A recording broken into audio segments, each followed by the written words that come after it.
Okay, before we get too into this, I gotta thank Greg at Moto Frugals in Orem, Utah. He hooked me up with a demo bike of Timbersleds so I could take it for a ride and go test it out. So thank you very much, Greg. You will notice down in the bottom right hand corner, I've got his logo in this video. If you guys are in need of anything snowbike related, he's got a good stock of random snowbike stuff to help people get into the sport, to outfit your bikes. They can do everything for you if you want as far as setup and whatnot. But anyways, he's been a great dealer for me to work with. And yeah, so let's check out this bike that he let me borrow. Hello, all my friends. Today I got a special treat. I got to ride one of Timbersled's demos of the 23 Aero3 Gen 2 on a nice Honda. I almost said Yamaha, that's funny. 22 Honda 450. Biggest changes here is you got more narrow rails and it's 12 pounds lighter. And we got a belt drive over here. And let me just say this right off the bat, I'm very impressed. These narrow rails are very noticeable. This bike is very maneuverable, more maneuverable than my Riot 3. As far as side to side goes, it's more maneuverable. I have been riding around all day in wheelie mode, stiff front, soft rear. And my only complaint is that I can't quite get it to wheelie around like my Riot 3.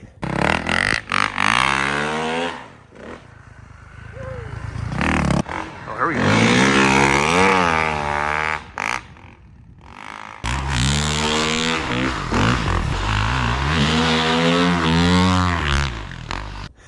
But it has better spool up because of the belt drive. It handles better as far as turning. It can maneuver left and right and you can make turns easier. So, am I gonna sell my Riot 3? Not yet.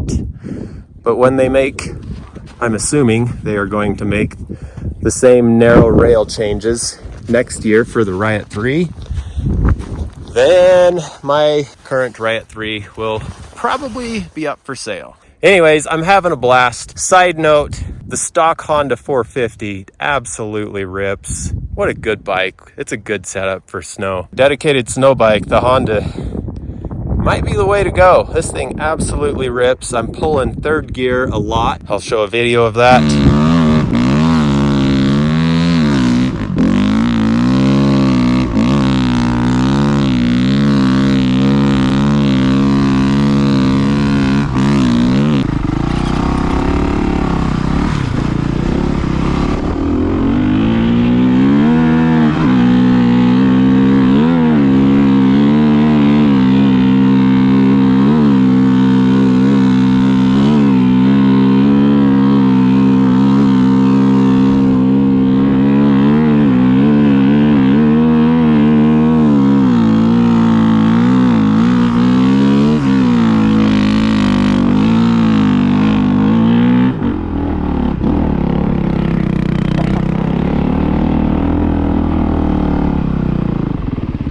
That was third gear. We are in hero snow, but to pull the whole hill in third, that's actually pretty sweet.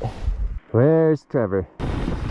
Trevor was having issues. We decided to switch bikes and try it again. Trevor was on a Riot 3 Pro, and it was a great comparison to have both bikes there at the same time.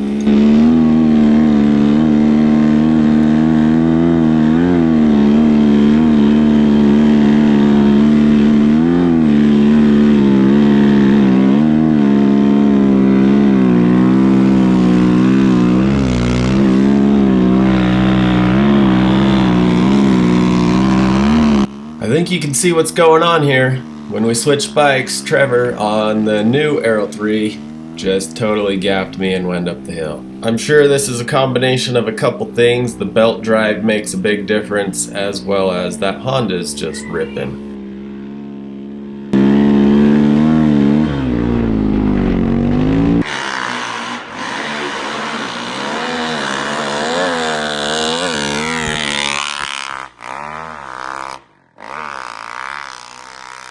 While riding this thing around in the trees, you could really feel the belt drive spool up and just get going. It's super fun. The thing is a rocket in the trees.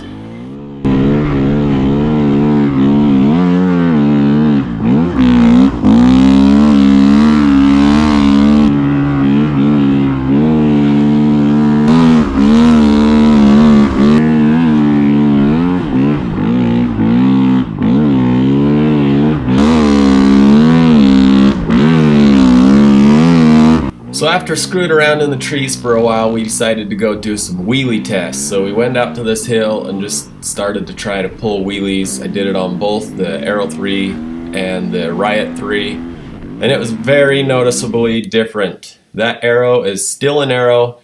It gets to a certain point, and geometry-wise, it is just not going to go anymore. So check this out right here. You can see the rear shock is basically compressed, and it's just a matter of geometry. That rear shock and the way the thing is built, it just will not allow it to go up any higher. The Riot 3, on the other hand, allows you to go higher. Having said that, you can see here that you can still get it to wheelie. It's just harder to make this setup wheelie versus the Riot 3. Still a really fun kit. It's just a stable platform. But being stable doesn't mean it's not a fun kit. You can see here I still find things to jump off. It still jumps well. It handles well in the air. I'm finding random things to drop all over the place, and it feels great doing it. Found some cornices to sit here and play around on. Go up and down multiple times. Just had all kinds of fun ripping around on it. There are some snowmobilers. They, of course, just went straight up and down the hill and watched us snowbikers completely annihilate this cornice. So it's really a very maneuverable side-to-side kind of bike. It's just that that front end doesn't want to come up so much, so it's a very planted, fun setup. I would classify it more for people that don't want to have to fight the front ski from coming up so much. Whereas the Riot is still a very fun dirt bike like setup, more for the aggressive kind of rider. Okay, for this little 5-second clip, I wanted to show you the conditions we had to ride up to get up here today. But now let's talk about the belt drive. Alright, let's take a closer look at this Timbersled belt drive system. Just two things I noticed where this differs from the TKI belt drive that I had on my bike. I'm noticing that we have an alignment spacer, or just the way the gear is built. It has a built-in alignment tab. You can see it raised on the outside edge there. Interestingly, down here on this bottom side, there's nothing on the outside, but you can see the tab back in there on the inside. I suppose that works. You got one side keeping it from crawling inwards, and then you got this side keeping it from crawling outwards. So yeah, it makes sense. It'll probably work good. I noticed they've got a back plate in here to cover up the holes in the side panel so snow doesn't get in. Having said that, you can see right back here, there is this little slot where the tensioner slides up and down. That snow could get in there potentially. You don't want snow getting into your belt drive system, because if snow gets into this area, it can kink up your belt, potentially break it. But I mean, it looks like a pretty nice solid setup. I kind of like it. The only downfall that I think Timbersled has on this versus like the TKI is TKI's belt drive system has a solid aluminum case that protects it, whereas this is just plastic. So you take a hard hit down here on a rock like I did on my TKI, the rock's gonna go right through this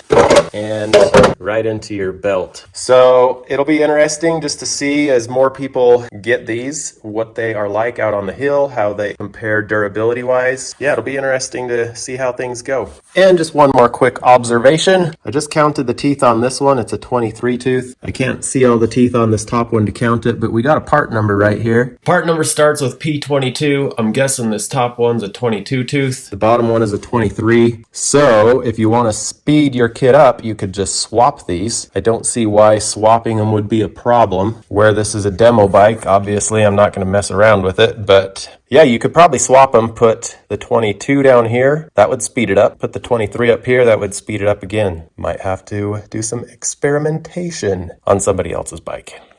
So to sum up, while we look at some pictures here from the day, and also coming up, you'll see how cruddy the conditions were to try to get to the snow today. But to sum up, I just wanted to talk about or try to compare some thoughts I had on the Aero3 Gen 2. If you have ridden any of the new Aero S kits, any of the S models, the Aero3S, the Riot S, the Riot 3 Pro S, whatever, the S models, their center of gravity is lower to the ground, and it is very noticeably easier to maneuver those things side to side to just, to make turns and initiate turns and whatnot. That's how I felt this Aero3 Gen 2 with the more narrow rails is. It is noticeably easier to make those side-to-side movements and initiate turns. And you can see, like right here in these tight trees as we were heading back to go home, like when I start turning around and making turns on the hillside, it's just easier to make and initiate your turns. And that's how the S kits feel also.